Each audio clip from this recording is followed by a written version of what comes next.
Reflections on Disability, Belonging, and Faith with Respectability, Faith, Inclusion, and Belonging Fellow Kylee Tyndall and Bill Gaventa, Director Emeritus of the Institute on Theology and Disability and Respectability Board Member.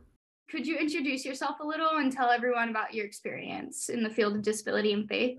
I'm an ordained pastor, minister, an American Baptist tradition, seminary graduate from Union Theological Seminary in New York. And after seminary, got really interested in doing pastoral care training, clinical pastoral education in medical center. And the one in which I was doing that in Chapel Hill, North Carolina, my supervisor wanted me to spend 1/10 of my time for the whole year at this Center for Disorders of Development and Learning, which was one of the precursors of what are now the University Centers of Excellence in Developmental Disabilities around the country. And my first response was, I can't do that, and send somebody else. And he said, no, we think you're the one to do it. And out of going there and out of just talking to the families and the staff and others, that's where my whole interest got born, mostly because the stories I heard were pretty horrifying about the way faith communities had responded or not responded. So from there, my wife is a biblical scholar, and our journey has taken us to several places. And mine went from becoming a chaplain at one of the old hellhole institutions in upstate New York, to then be working for the Georgia DD Council in family support and respite care kinds of opportunities in Georgia for 5 years. And then we moved to New Jersey, where I did some more clinical pastoral education as a supervisor, but also became a faculty member at the Boggs Center on Developmental Disabilities, which is the university center there in New Brunswick that covers New Jersey.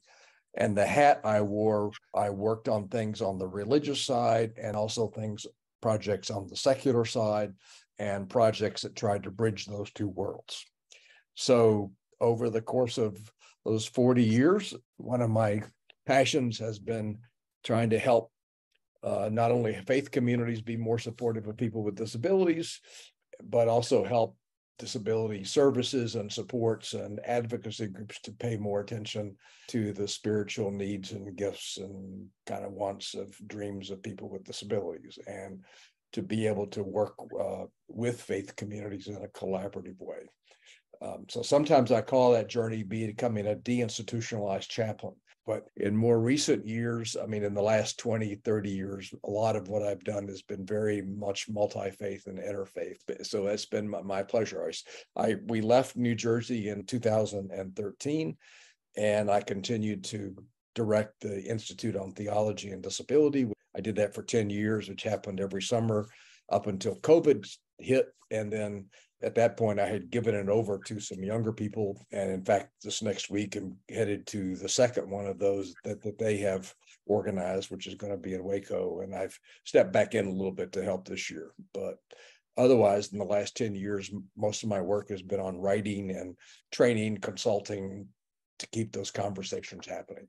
Could you explain a little bit about where we are currently regarding disability and faith and where you think we need to go in terms of practice? Well, I mean, I think the last 20 years have seen just an explosion of resources and projects and initiatives and growth of faith communities doing things in this arena. I think we're on the cusp of people moving from doing special ministries to special people to more inclusive ministries. I think part of the cusp and the growing edge right now is the congregations who started off by including kids with disabilities in Sunday schools and religious education. Now, what do we do when these kids grow up? And, how do adults assume different roles within congregational life and faith community life? I think there's still there are a lot of faith communities and churches who still are not involved in this, sometimes thinking they don't have any people with disabilities, but numerically that just doesn't work because of statistics. I think they might not just be as aware. And I think that also we're at a point where inclusion's begun to happen in a number of ways, but there are lots of specific ways in which ableism needs to be addressed. It's inclusion is not just something that happens, or belonging is something that happens quickly and willy-nilly. Even a congregation trying to welcome a new racial group or deal with other kinds of differences and so on, it takes time. And attitudes change slowly, and that they involve both personal experience, but also helping people look at their values and looking at what draws them together as people of faith and what their tradition says about these kinds of things, and how, in fact, we can live out being people of faith by being more supportive and inclusive people and welcoming people with disabilities. I think one of the other growing edges is also that ministry is a two-way street, and that the question is, how do people with disabilities contribute to wider faith communities as well, that they can feel called to follow God's will for them and to be a servant in that sense. And so rather than being on the receiving end, where are the ways that we utilize gifts and their gifts in the life of faith communities? So I think this thing about moving past physical accessibility and initial kind of inclusion to really being more enmeshed in congregational life, which also needs to look at ways in which people with disabilities make contributions and whether relationships are mutual. And then also beginning to think about leadership roles for people with disabilities in faith communities. So that's where some of the things are. I think faith communities are a bit behind on supports for people with mental health compared to other kinds of disabilities. So churches and synagogues and mosques that haven't done much yet are just beginning to think about it. But on people who have done things, I think you're getting to a place where people are having to get more sophisticated in the ways that this gets addressed in multiple ways within a congregational setting. I definitely agree that there is becoming a shift into seeing what people have to offer instead of looking at people's ailments or disabilities or what have you. Yeah, I think another way of looking at it is to say that it's really important to build community, but you don't build community by giving over your particularity. The question is how we build communities in congregations and also wider communities that both recognize people's uniqueness and particularity and the gifts that come from that, but also recognize the ways in which we are like other people and share so many other dimensions of life together. So yeah, exactly. I also think it's important to recognize that interdependence is how humans live, and there's no such thing as being independent. Yeah, I think the interdependence, as my wife, who's the biblical scholar, would say, the question is not in the Bible, who are you, but whose are you? Who are you connected to? And, are you a child of God? And, and do you recognize that? Okay, my next question is more oriented towards respectability and your position as a board member. As a board member at Respectability, where do you see Respectability's work in the faith community going over the next 5 years? Well, it could go in any number of directions. I appreciate the fact that they decided to broaden their work on faith inclusion to kind of the interfaith, multi-faith world. I think it plays a unique place in terms of it being a major national disability organization that has a part of that focused on faith and spirituality, rather than being a national religious organization that has a thing on disability. Part of what I hope Respectability can do is to be an advocate in relationship with other disability groups about the importance of those groups also paying attention to spiritual needs and supports and working collaboratively with faith communities. I think people theoretically are in favor of that, but I think a lot of human service professionals don't know how to do it.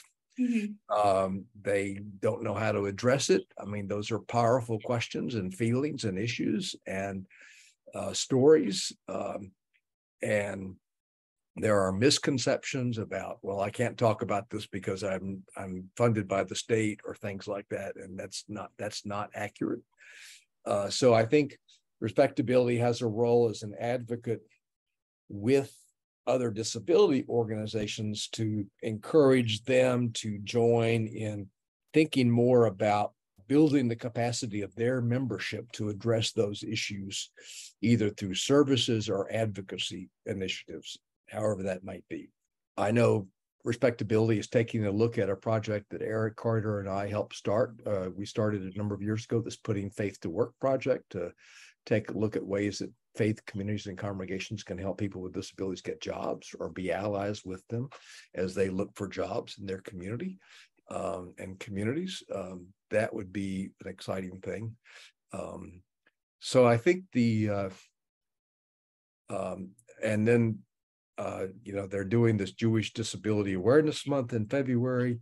It may be that Respectability can help some other faith communities think about how they would do that within their own respective spheres. I think the challenge is going to be, how does a national organization figure out the issues that are kind of related to this in the secular world and in the faith world, and then help bring people together to kind of address them together. So I'm not sure yet what those will look like. It kind of depends upon what emerges out of, I think, the conversations that Shelly and Ben have, and what kind of response they're getting from people with whom they are connecting, and what people and other people on the board and other projects at Respectability think about this. The other major issue is, how do you get disability inserted into pastoral training so it's not seen as something different and over here, but part of everyday pastoral care and faith community life?